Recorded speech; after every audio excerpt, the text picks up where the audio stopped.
Em nome do Pai, do Filho e do Espírito Santo. Amém.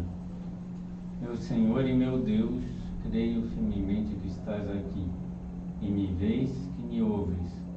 Adoro-te com profunda reverência, peço-te perdão dos meus pecados e graça para fazer com fruto esse tempo de oração.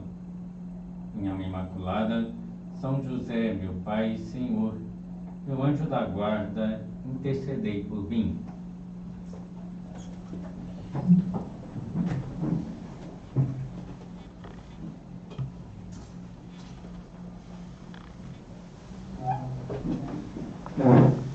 Nessa primeira meditação, o primeiro recolhimento do ano de 2023, sobre a missão dos cristãos na família e no mundo, nós iremos voltar o nosso olhar para a Sagrada Família de Nazaré, pois podemos aprender muito do seu exemplo maravilhoso, principalmente do tema da nossa missão na família.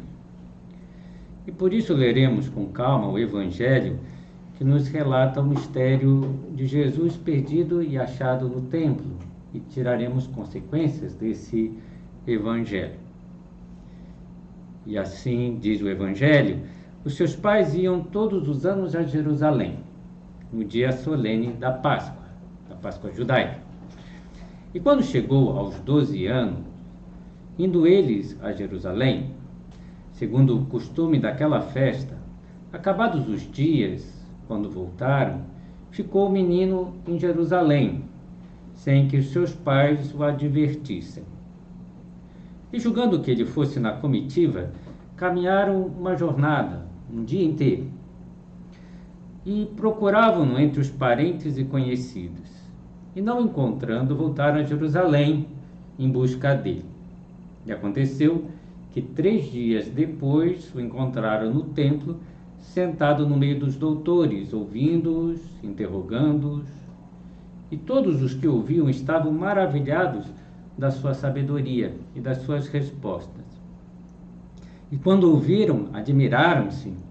E sua mãe disse-lhe: filho, por que procedeste assim conosco? Eis que teu pai e eu procurávamos cheios de aflição. E ele disse-lhes: por que me procuráveis? Não sabias que devo ocupar-me das coisas do meu pai? E eles não entenderam o que lhes disse. E desceu com eles Jesus e foi para Nazaré, e eram-lhes submissos. E sua mãe guardava no coração todas essas coisas. E Jesus crescia em sabedoria, em estatura, em graça para com Deus e os homens. Como já anunciei, vamos aprofundar a vida da Sagrada Família para nos admirarmos com ela, assim como São José, Nossa Senhora se admiravam com Jesus, ao verem Jesus no meio dos doutores da lei, e como unidos aos demais também, porque todos se maravilhavam da sua sabedoria.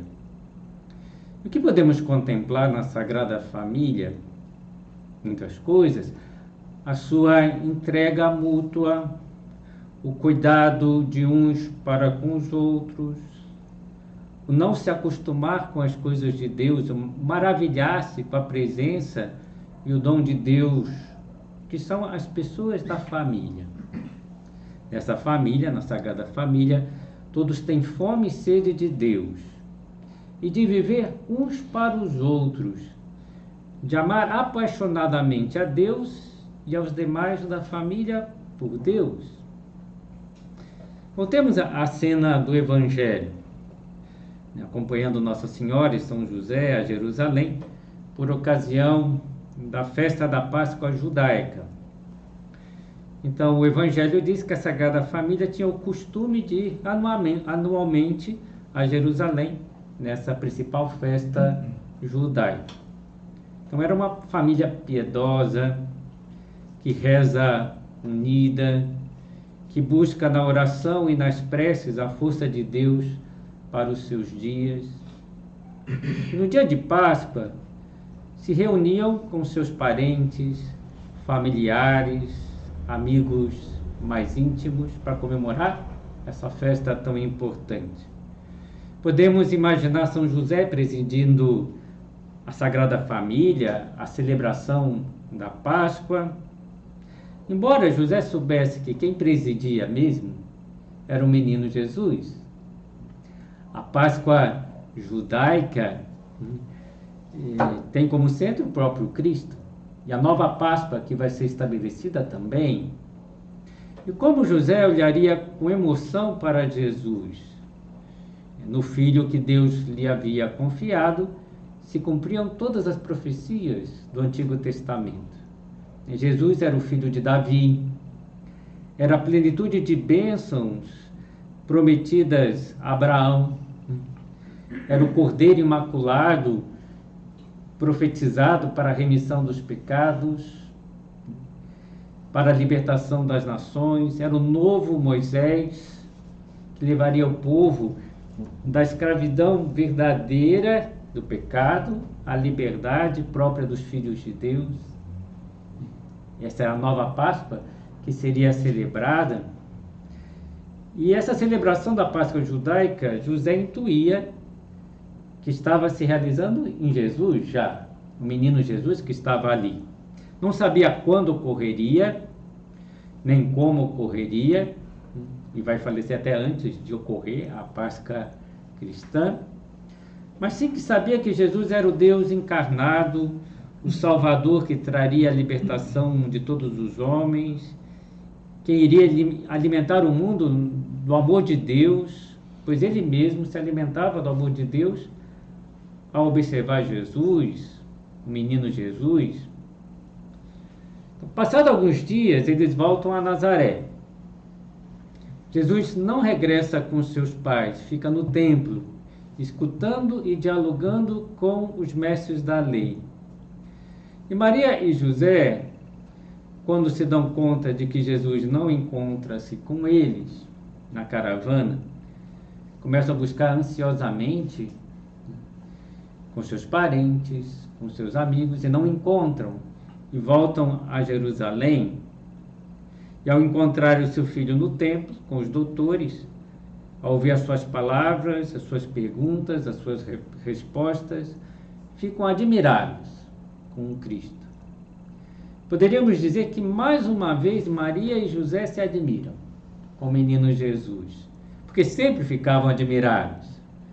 Estavam abertos ao encantamento, às surpresas de Deus, às revelações de Deus que tinham com a vida do menino Jesus, com o crescimento de Jesus. Quantas vezes se admiraram com a obediência pronta de Jesus na Sagrada Família?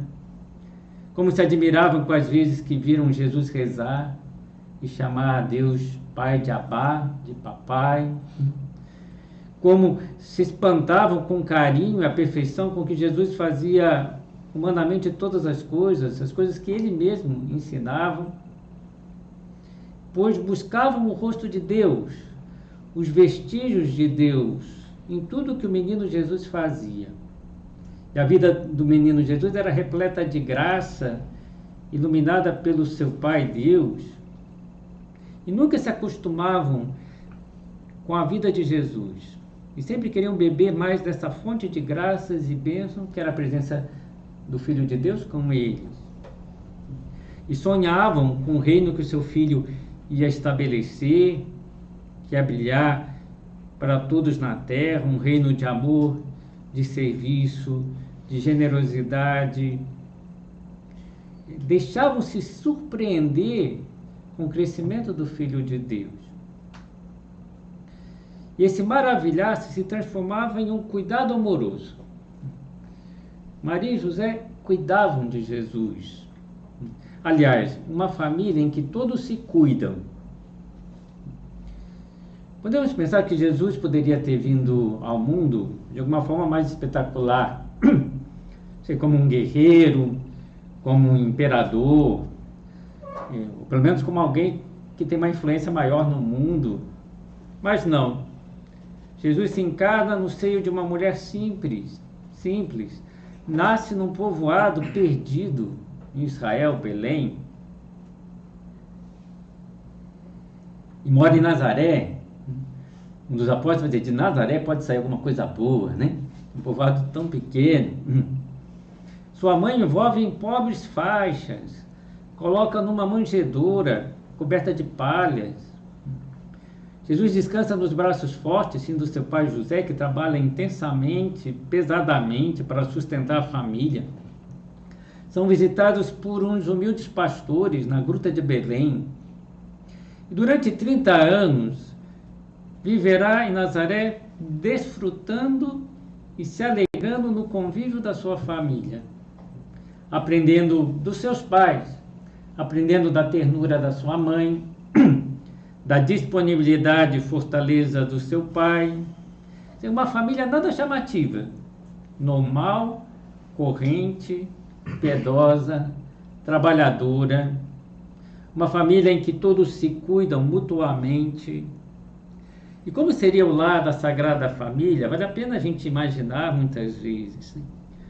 Um lar em que se acolhe, em que se escuta, em que compartilham suas vidas em confidência, em que crescem juntos, veem com gratidão a vida de cada um dos outros.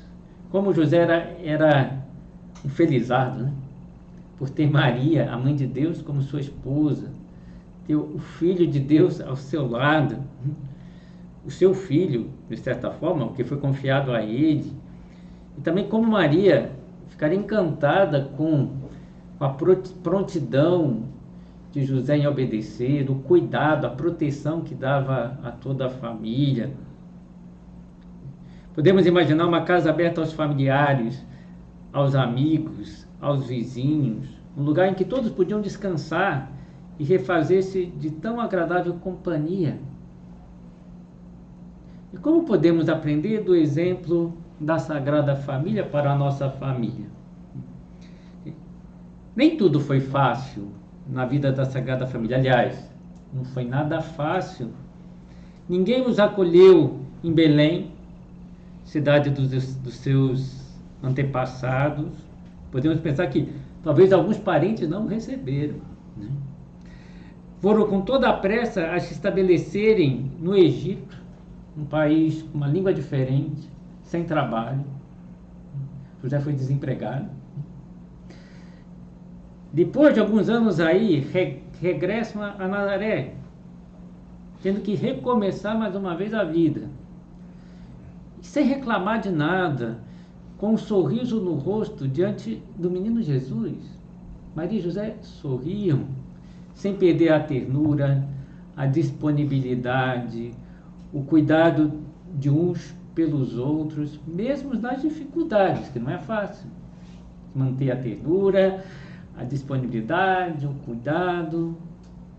E diante das dificuldades da vida, que não foram poucas, se une ainda mais para proteger esse amor familiar, né? Em Belém, Egito, Nazaré, né? A Sagrada Família mostra a importância da família, dos amigos, das verdadeiras relações de amor. E é nisso que estamos aprofundando agora, nessa primeira meditação. E eles nos ensinam o mais profundo sentido da pobreza humana. E me explico. A pobreza não se trata tanto de ter posses ou não ter posses, ou comodidade, mas no mais profundo do ser, se sentir fraco e necessitado dos outros, para ser a própria pessoa. E me explico. José sabe que o sentido da sua vida passa pela vida de Maria e de Jesus. Sua missão é cuidar deles. Também passa pela vida dos outros familiares, dos amigos, mas principalmente daquela família que Deus tinha confiado, como no caso de vocês também. José não pode ser José sem Maria e sem Jesus. Faltaria o essencial, o primordial, o que dá sentido à vida. E vocês também não podem ser vocês sem suas famílias. José sem Maria e sem Jesus torna-se miserável e pobre. Mas com eles, a sua vida se engrandece. É o esposo de Maria, é o pai na terra de Jesus. Com Maria e José, José se encontra a si mesmo, descobre a sua enorme riqueza. Jesus e Maria abrem um horizonte insuspeitável na sua vida. Faz que José eleve os olhos ao céu e seu coração se encha de amor, de plenitude. José descobre que ele é um dom de Deus para Maria e Jesus e que eles são o maior dom de Deus para ele.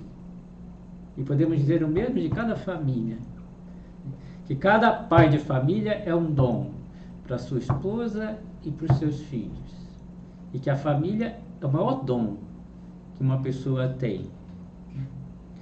E só nesse doar-se e receber também na família é que a vida adquire um sentido mais profundo.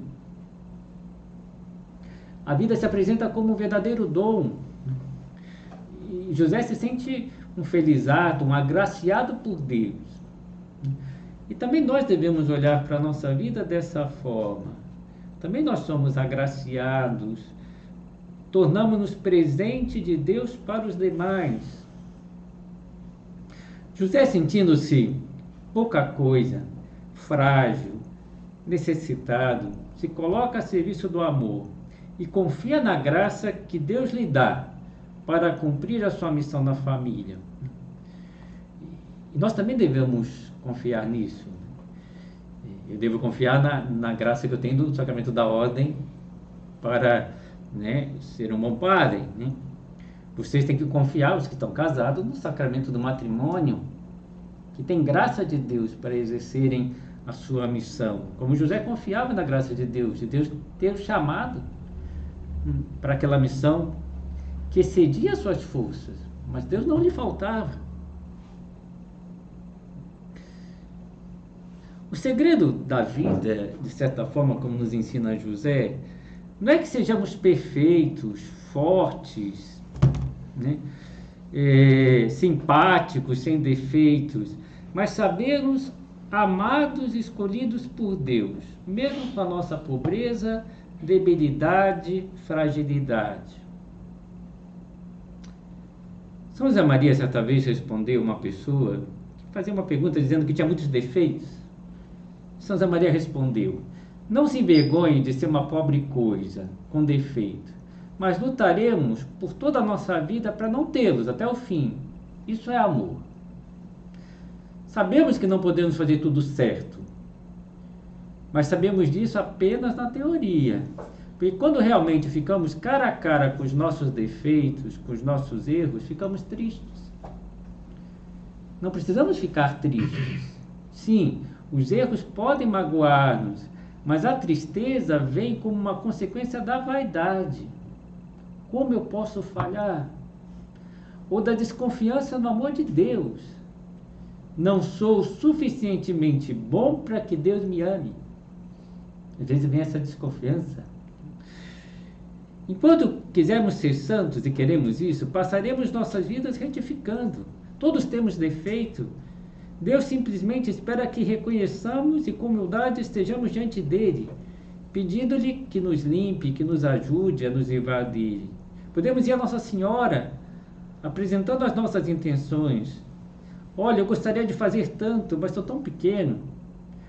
Eu só gostaria de fazer isso desculpa, eu só consegui fazer isso, aquilo eu não consegui fazer, eu estava errado nesse ponto.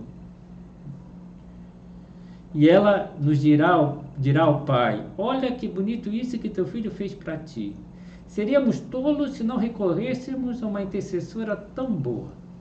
Então, não tem problema que tenhamos misérias, defeitos, mas que nós queremos lutar para cumprir a nossa missão e nos sabemos amados por Deus e chamados a amar os outros, principalmente as pessoas da nossa família, com os seus defeitos, com a sua pobreza, com a sua debilidade, com a sua fragilidade.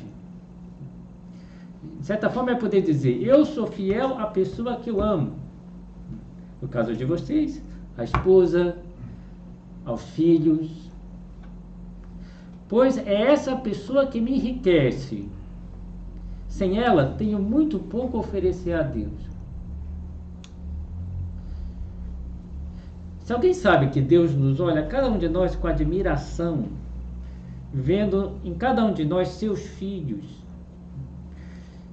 se dará conta que as outras pessoas também são olhadas por Deus assim.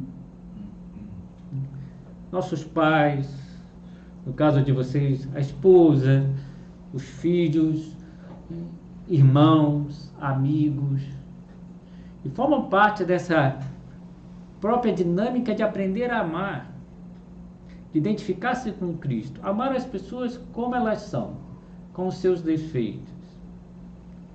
Quando se deve amar o outro? Só quando é perfeito? Sem defeito? Simpático? Amável? Pontual? Organizado? Prestativo?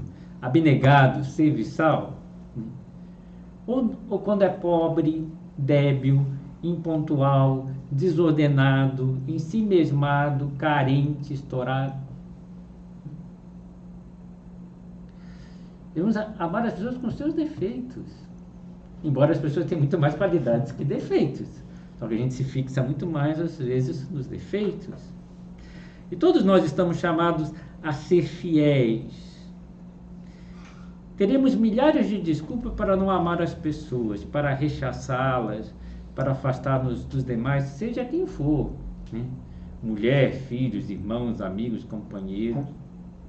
Se nós pensamos que o outro só tem direito ao amor quando tem méritos ou merecimentos, ainda não aprendemos a amar.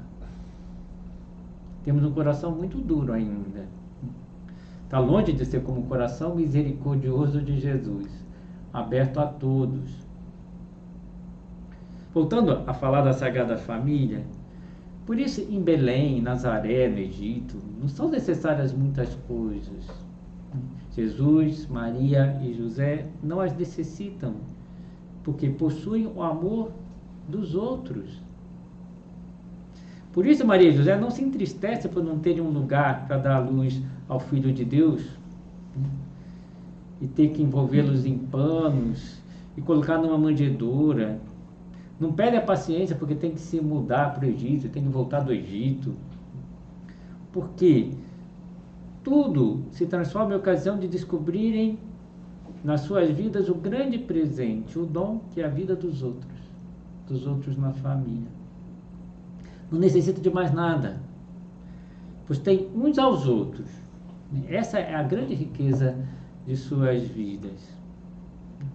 Então, a principal riqueza da Sagrada Família é ter descoberto por si mesma que a pessoa só encontra a felicidade no dom de si aos outros.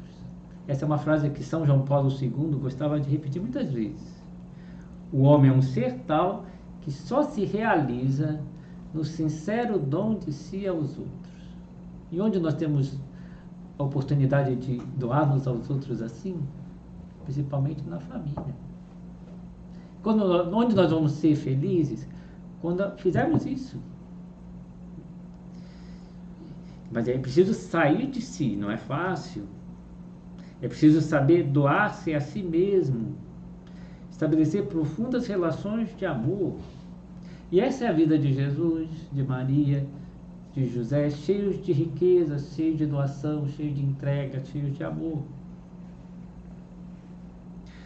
Voltando à cena de Jesus perdido e achado no templo, assim, Maria e José viveram esses 3 dias cheios de angústia.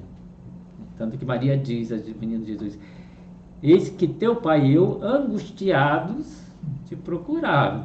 Não foi fácil, imagina, perder não só um filho, mas perder o Filho de Deus, né? Era uma coisa, 3 dias de ausência. Mas essa angústia não é fruto de uma atitude possessiva, de querer controlar o menino Jesus. Ao contrário, eles mostram que não eram possessivos, porque só vão descobrir na primeira noite que Jesus não estava com ele, porque davam liberdade para Jesus andar entre os parentes, os amigos, né? E Jesus era responsável, né? Podia andar entre os parentes e amigos. Então só percebem que Jesus não está com ele à noite, quando se reúnem para dormir. Essa angústia reflete o quê? A centralidade de Jesus na Sagrada Família. Maria e José cuidam de Jesus, mas não controlam. Respeitam a sua liberdade, ajudaram a Jesus crescer em sabedoria, estatura, em graça, e também se amadureceram assim. Quer dizer, Maria já era santa porque era imaculada, mas foi crescendo em graça também, ao cumprir a sua missão, como Jesus foi crescendo em graça. É até algo misterioso, mas Jesus foi crescendo em graça. E cada vez tinha um coração, todos eles, um coração mais misericordioso, sensível, em carne viva.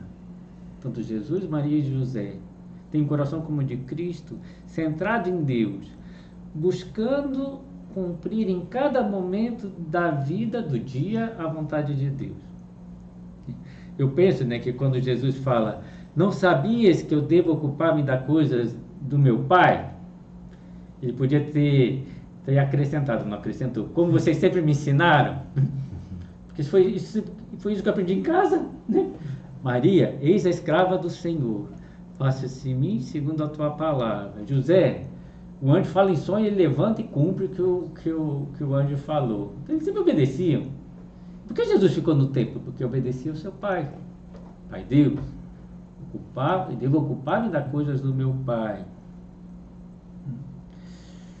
E que podemos pensar, examinar? Eu maravilho-me de que minha vida esteja cheia da graça de Deus.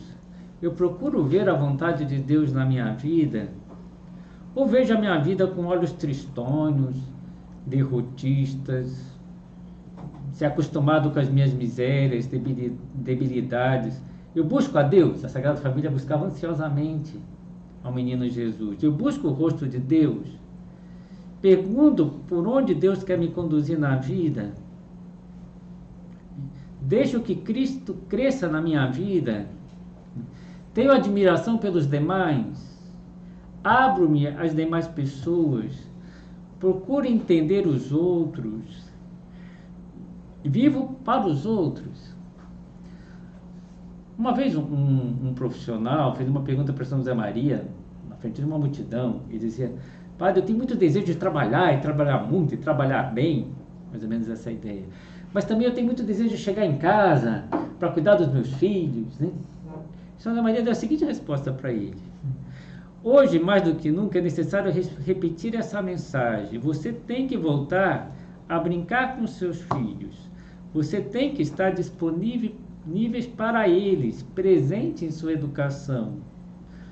Como os pais ausentes poderiam fazer-se amigo das crianças? Não significa que se tenha que negligenciar o trabalho, é preciso fazê-lo bem, e em tempo suficiente para equilibrá-lo com a vida familiar. Lembrando que o trabalho mais importante é o matrimônio, o casamento e a paternidade, e que a formação dos filhos é o melhor negócio. Ele está preocupado com muitos negócios, né? O melhor negócio é cuidar dos filhos, né? Deixando claro que a principal missão não é o tempo de trabalho, embora o trabalho é muito importante, quanto mais no Opus Dei, a gente fala da santificação do trabalho, mas o mais importante é o cuidado da família. E, bem, alguma coisinha mais poderíamos falar dos doutores da lei que aparecem na cena, né? Por que Jesus fica lá falando com os doutores da lei? Para que eles ficassem espantados? Que sabedoria! Eu penso que é isso. É porque eles estavam muito presos às regras, né? Ao cumprimento da lei. E tinham perdido a Deus, tinham perdido o amor na sua vida. Então, Jesus fica ali para que eles se despertem mais uma vez para Deus, para que não se acostumem com a presença de Deus na vida. Nós também não podemos nos acostumar como Maria e José nunca se acostumaram. E que Maria fazia para não se acostumar? Maria não entendeu porque Jesus ficou perdido no templo, hein? O que ela fazia? Meditava no coração. O que Deus quer me ensinar com isso? Qual a mensagem de Deus para mim na vida? E pedimos a Nossa Senhora que nos ajude a entender, né, a mensagem de Deus para nós, principalmente na nossa família.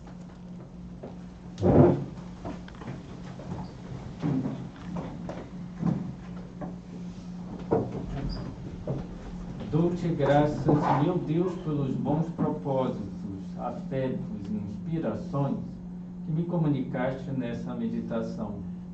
Peço-te ajuda para os pôr em prática. Minha Mãe Imaculada, São José, meu Pai e Senhor, meu anjo da guarda, intercedei por mim.